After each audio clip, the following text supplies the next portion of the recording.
ეს ილია ჭავჭავაძის მოედანია თელავში. ჩვენ გაჩვენებთ თუ როგორ იცვლებოდა აქაურობა გასული 3 საუკუნის მანძილზე. პროექტის მხარდამჭერია IT აკადემია სტეპი, საერთაშორისო ტრანსფორმაციული განათლების ცენტრი საქართველოში, რომელიც ამავე მოედანზე მდებარეობს. ილია ჭავჭავაძის მოედანი მნიშვნელოვანი მოედანია ქალაქის ცენტრში. ის ჯერ კიდევ მე-18 საუკუნეში ერეკლე მეორეს მიერ აგებული ციხე-გალავნის დასავლეთ კარიბჭის, ეგრეთ წოდებული საზეიმო შესასვლელის წინ არსებულ საკმაოდ ფართო მოედანს წარმოადგენდა, სადაც წინა ეპოქებში, მათ შორის მე-19 საუკუნეშიც კი ბაზრობები იმართებოდა.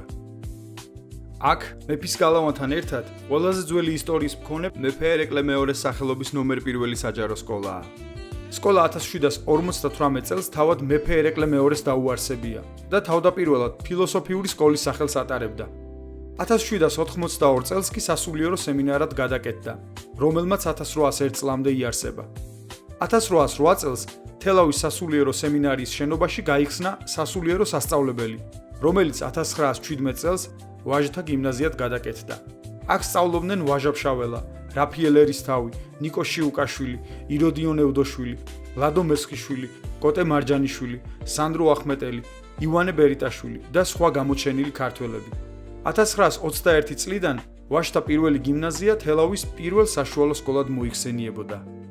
1860-იან წლებში თელავის ქალაქის თავის მაიორ გურსკის გადმოცემით, უქმე დღეებში ბატონის ციხის წინ მდებარე ამ მოედანზე თელავის მაცხოვრებელი მამაკაცები იკრიბებოდნენ, ორ ნაწილად იყოფოდნენ და კრივს მართავდნენ. მას შემდეგ, რაც თელავის ქუჩებს სახელები მიანიჭეს, აქაურობას თავისუფლების მოედანი დაერქვა. საბჭოთა რუსეთის მიერ საქართველოს ოკუპაციის შემდეგ 1923 წელს ბატონის ციხის დასავლეთ კოშკზე და გალავანზე მიშენებული ეკლესია დაანგრიეს. როგორც გიორგი ჯაშიაშვილი წერს, ამ ეკლესიას არავითარი ისტორიული მნიშვნელობა არ ქონია. მისი დანგრევა დაევალა ვინმე ტექნიკოსს, რომლის გამოც ეკლესიის სამრეკლოს გუმბათი გადმოინგრა და ლეგიონიდან ამოყვანილი 2 ჯარისკაცის სიცოცხლე შეიწირა, რადგან თელაველებს მის დანგრევაში მონაწილეობაზე უარი უთქვამთ. მე-20 საუკუნის 20-50-იან წლებში ამ ადგილზე მუშათა საცხოვრებელი სადგომები, ეგრეთ წოდებული ბარაკები იყო განთავსებული, რომელთა გვერდით აშენებული იყო მოგრძო ტიპის შენობა. მასში მოთავსებული იყო კინოთეატრი, სადაც კინოფილმებს აჩვენებდნენ. აქვე ამ შენობის უკანა ეზოში საზაფხულო კინოთეატრის არენაც იყო მოწყობილი. ეს იყო ეგრეთ წოდებული ძველი კინო. აქვე სტომატოლოგიურ კლინიკასთან მეტლების სადგომი და საჯინიბოც იყო. სტომატოლოგიური შენობა დაახლოებით 1920-30-იან წლებში აშენდა. გიორგი ჯაშიაშვილი წერს, რომ ეს კინოთეატრი თავისი საზაფხულო არენით მე-20 საუკუნის 50-იან წლებში ნგრევაში მოყვა და აღნიშნული მოედანი გათავისუფლდა სხვა უსახური შენობებისგან. აქვე ცოტა მოშორებით 1954 წელს დაიწყო ახალი კინოთეატრის მშენებლობა, რომელიც 1958 წლის 7 ნოემბერს შევიდა ექსპლუატაციაში. ეს იყო ორსართულიანი საბჭოთა პერიოდის სტანდარტული შენობა, ფართო დარბაზით, რომელიც დაახლოებით 350-400 მაყურებელზე იყო გათვლილი. ამ ფოტოზე ჩანს ძველი თუ იმ დროის ახალი კინო თავისი ლომებით. გიორგი ჯაშიაშვილის სიტყვებით, კინოს წინ არსებულ მოედანს დადგენილებით ერეკლე მეორეს სახელობის მოედანი ეწოდა, ხოლო მის ზემო ნაწილში ღია გაზონური სკვერი გაშენდა. ეს არის თელაველი გიორგი სპირიდონის ძე ბარძიმოვის სახლის პროექტი, დათარიღებული 1886 წლით. ეს სავარაუდოდ იმ სახლის პროექტია, რომელიც მისმა შვილიშვილმა მუსიკალური სკოლის შენობისთვის ადგილი რომ გამოეთავისუფლებინა დაანგრია. გიორგი ბარძიმოვმა თელავზე უზომოდ შეყვარებულმა ადამიანმა, რომელიც იმხნად საქართველოს გაზიფიკაციის წრეს ხელმძღვანელობდა და თავის ბავშვობის წლები თელავში გაატარა, გადაწყვიტა სამაგიერო საჩუქარი გაეკეთებინა მშობლიური ქალაქისთვის. გადაწყდა, რომ უპირველეს ყოვლისა ყურადღება მიექცეოდა ქალაქის ცენტრს.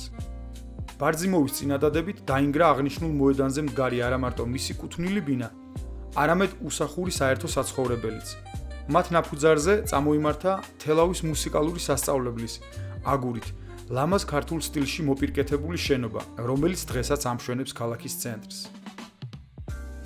ამავე პერიოდში აქ დაიდგა მარმარილოს ქვა, რომელიც იუწყებოდა, რომ აქ დაიდგმებოდა ილია ჭავჭავაძის ძეგლი. მოგვიანებით ილიას ძეგლი სხვა ადგილას დადგეს და ჯაშიაშვილმა, რომელიც მაშინდელ თელავის აღმასკომს ხელმძღვანელობდა, ქვაზე ერეკლე მეფე დააწერინა.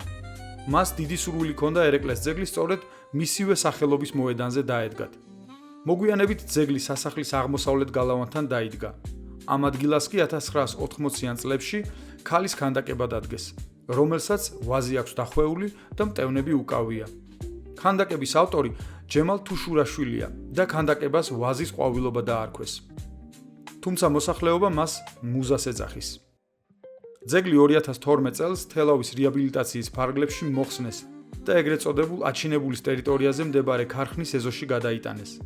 თელაველები წლების განმავლობაში აპროტესტებდნენ ამ ფაქტს და ითხოვდნენ ძეგლის დაბრუნებას. ძეგლი 2022 წელს დააბრუნეს და ისევ ძველ ადგილას დამონტაჟდა.